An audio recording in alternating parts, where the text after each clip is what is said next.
ဟာလေလုယာအားလုံးပဲမင်္ဂလာပါကျွန်တော်နာမည်ကတော့တိန်ချမ်းဖြစ်ပါတယ်အိမ်တရရောက်အင်းဝိတရဏဟိုပင်မြို့မလို့ဆောင်နေတာဖြစ်ပါတယ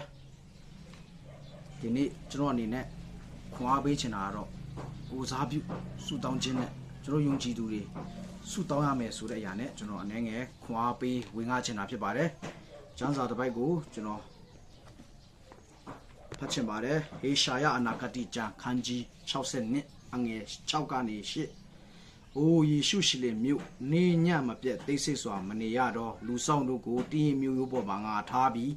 ထာဝရဘုရားကိုအောက်မေ့စောစီတော့သူတို့တိတ်ဆိတ်စွာမနေကြနှင့်ယေရှုရှိလေမြို့ကိုအမြဲတည်တော်မမူမြေကြီးပေါ်မှာချီးမွမ်းစရာအကြောင်းဖြစ်စေတော်မူမိတဲ့အောင်ဘုရားသခင်ကိုမငြိမ်းစေကြနှင့်ထာဝရဘုရားကတင်းရရန်သူတို့ကိုတင်းရစပားနှင့်နောက်တစ်ဖန်ငါမကြွေးတင်းဒီစ조사၍လှုပ်တော်စပည့်ကြီးကိုတပါအမျိုးသားတို့ဒီမတောက်ရကြဟာလေလုယာကျမ်းစာထဲမှာဟေရှာယကတော့အရှိလူမျိုးတွေကိုတွန်းတင်ဆုံးမနေခြင်းဖြစ်တယ်ယေရှုရှင်ရဲ့မြို့သူမြို့သားတွေကိုဝိညာဉ်ရေးရမှာမငြိမ်နေဖို့အတွက်တိတ်ဆိတ်စွာမနေဖို့အတွက်ယနေ့အရှိလူမျိုးတွေကိုဟေရှာယကဟောပြောတွန်းတင်နေတာဖြစ်ပါတယ်တိတ်ဆိတ်စွာမနေကြနဲ့လို့ပြောထားတာပြီးတော့ဖះကိုမငြင်းစေကြနဲ့လို့လည်းပြောထားတယ်ကျွန်တော်တိတ်ဆိတ်သွားမယ်ဆိုရင်ကျွန်တော်ယုံကြည်သူတွေအိပ်ပျော်သွားမယ်ဆိုဖះလည်းငြိမ်သွားမှာဖြစ်တယ်နော်ဒါတော့ဒီမှာဖះကိုမငြင်းစေကြနဲ့ဒါအရေးကြီးတယ်ဖះကိုမငြင်းစေဘူးကျွန်တော်မြို့ရွာမှာဖះမငြင်းဖះမငြင်းမဲ့ဖះအလုပ်လုပ်ဖို့အတွက်ဖះဝိညာဉ်တော်စင်းကြွဖို့ဖះရဲ့ဝိညာဉ်မိတောင်းလောင်ဖို့အတွက်နိုးထဖို့အတွက်ကျွန်တော်တို့တိတ်ဆိတ်နေလို့မရအောင်နော်ကျွန်တော်ယုံကြည်သူတွေတင်ကယုံကြည်သူဖះသားသမီးတို့ခံယူထားတယ်ဆိုရင်တင်တိတ်ဆိတ်နေရမယ့်အချိန်မဟုတ်တော့တင်ထားရမယ့်အချိန်ဖြစ်တယ်တင်လောက်ရမယ့်အချိန်ဖြစ်တယ်တင်ဝိညာဉ်ရေးရတယ်မတင်စိုက်ပြောရမယ်ဝိညာဉ်ရေးရတယ်မတင်တိုးရမယ်တင်ကိုစားပြောရမယ်တင်စုတောင်းရမယ်တင်လောကရာထဲမှာအိမ်မှုကိစ္စထဲမှာပဲတင်ရှုပ်သွေးနေရမယ့်အချိန်မဟုတ်ဘူးနော်တင်ထွက်လာဖို့လိုပြီနော်တင်မိသားစုတဲ့တင်ထွက်လာပြီးတော့တင်ကိုစားပြောရမယ့်အချိန်တင်မြို့ရွာအတွက်တင်ထွက်လာရမယ့်အချိန်ဖြစ်တယ်တင်လူမျိုးအတွက်တင်ထွက်လာရမယ့်အချိန်တင်သားသမီးတွေအတွက်တင်မိဘအတွက်တင်ညီကိုမောင်နှမအတွက်တင်စီးပွားရေးအတွက်တင်နိုင်ငံအတွက်တင်မြို့အတွက်ဒီကဘာကြီးအတွက်ကျွန်တော်တို့ထွက်လာဖို့အချိန်ဖြစ်နေပြီနော်ကျွန်တော်ထွက်လာရမယ့်အချိန်ကျွန်တော်ငြိမ်နေလို့မရတော့ကျွန်တော်တို့အေးဆေးနေလို့မရတော့ကျွန်တော်တိတ်ဆိတ်နေလို့မရတော့ကျွန်တော်တိတ်ဆိတ်နေဖះလည်းငြိမ်တက်သွားလိမ့်မယ်ဖះငြိမ်တက်သွားရင်ဒီကဘာမြေကြီးပျက်စီးတော့မယ်စာရာမာနရဲ့လက်ထဲမှာစာရာမာနရဲ့လက်စားခြင်းထဲမှာစာရာမာနရဲ့ချီတော်မှုထဲမှာကျွန်တော်မြို့ဟာကျွန်တော်မိသားစုပြိုကွဲရမယ်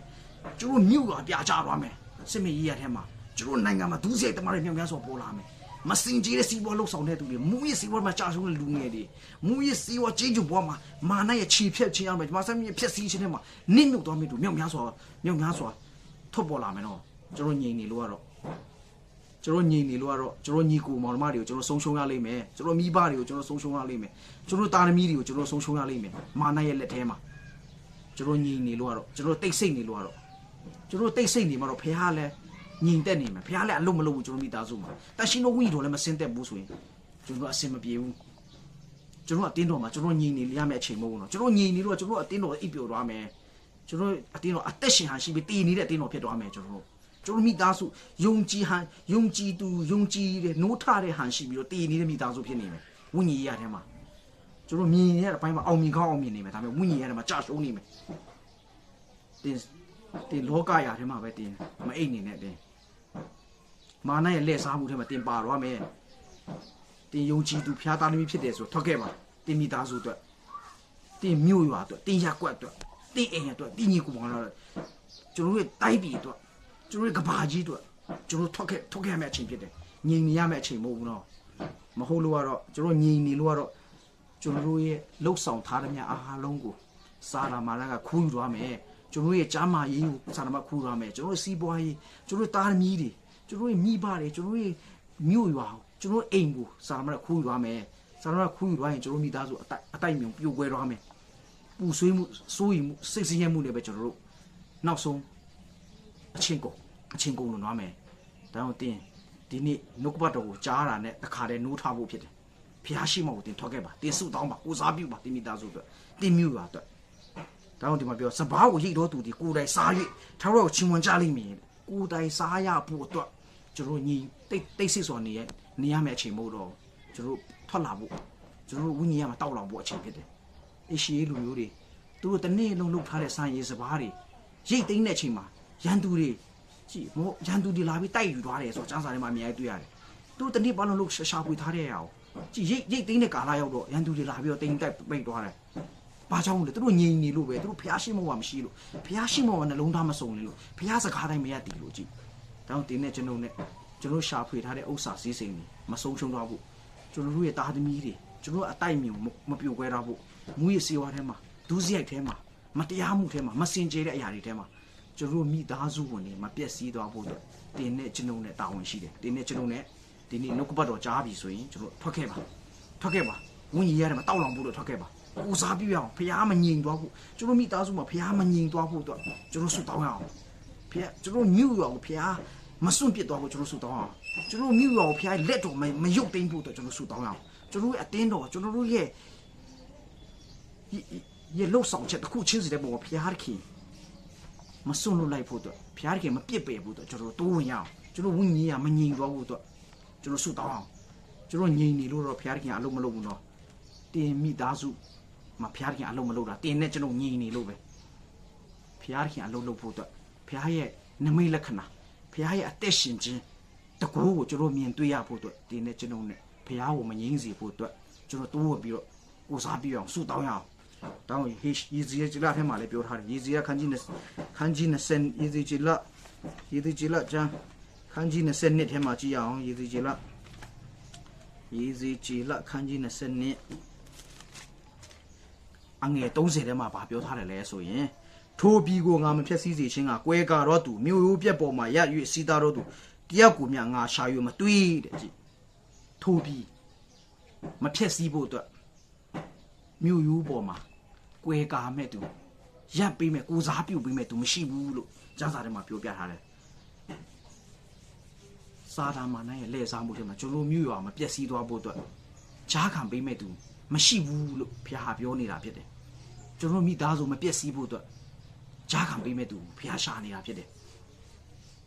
ကျွန်တော်မိသားစုမပျက်စီးဖို့အတွက်ကျွန်တော်တို့ဂျားခံဖို့လိုတယ်ကျွန်တော်ဂျားမခံလို့ကတော့ဒီမှာကျမ်းစာထဲမှာယေစီကျေလာပြောထားတယ်ဘာပြောထားလဲထို့ကြောင့်ငါရဲ့အမျက်ကိုတွန်းလောင်းလက်ငါတော်ရမီးဖြစ်သူတို့ကိုရှု၍သူတို့အပြစ်ကိုသူတို့ကောင်းပေါ်တို့ရောက်စေမိဟုအရှင်ထာဝရမိန့်တော်မူ၏တဲ့ကြည့်ဖခင်ရဲ့ဒေါသမီးကျွန်တော်မိသားစုပေါ်မှာကြာလာမယ်နော်ကျွန်တော်ငြိမ်နေလို့ကတော့ကျွန်တော်တို့တိတ်ဆိတ်စွာနေလို့ကတော့ကျွန်တော်ဝိညာဉ်ရေးထဲမှာနိုးထမှုမရှိလို့ကတော့ဝိညာဉ်ရေးထဲမှာကျွန်တော်မစိုက်ပြိုးလို့ကတော့ကျွန်တော်ငြိမ်နေမယ်ဆိုရင်ဖခင်ရဲ့အမျက်ဒေါသမီးကကျွန်တော်ပေါ်မှာကြာရောက်လာမယ်ကြောက်ဖို့ကောင်းတယ်နော်ဖခင်ရဲ့ဒေါသအမျက်မီးဖခင်ရဲ့စွန့်ပစ်ခြင်းဘေးကျွန်တော်မိသားစုပေါ်မှာမရောက်လာဖို့အတွက်တင်းနဲ့ကျွန်တော်နဲ့တိတ်ဆိတ်နေရမယ့်အချိန်မဟုတ်ဘူ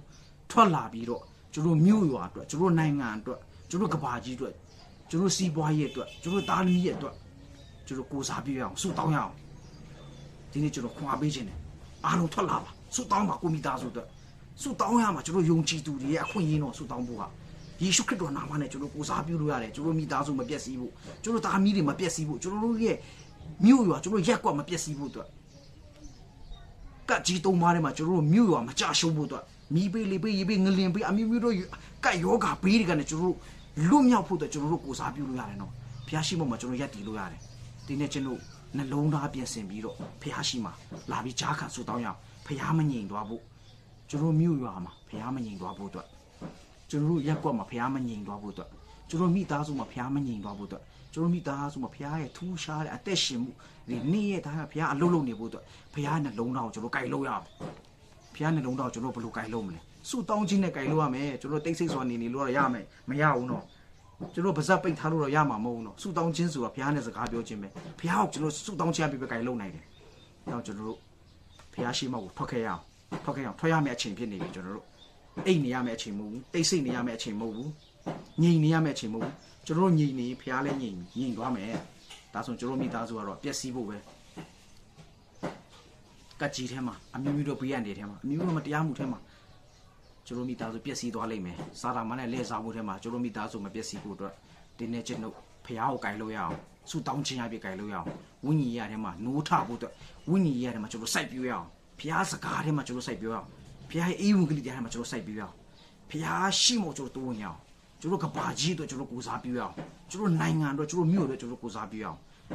တိတ်ဆိတ်စွာမနေဘူးနဲ့ကျွန်တော်ဖျားရှင်းပေါ်မှာတိုးဝင်ပြီးတော့ဂျားခံဆွတောင်းဖို့လိုတယ်ဆိုတဲ့အရာနဲ့ကျွန်တော်ခွန်အားပေးခြင်းပါတယ်အားလုံးပေါ်မှာဖျက်ထင်ကောင်းချီးပေးပါစေ။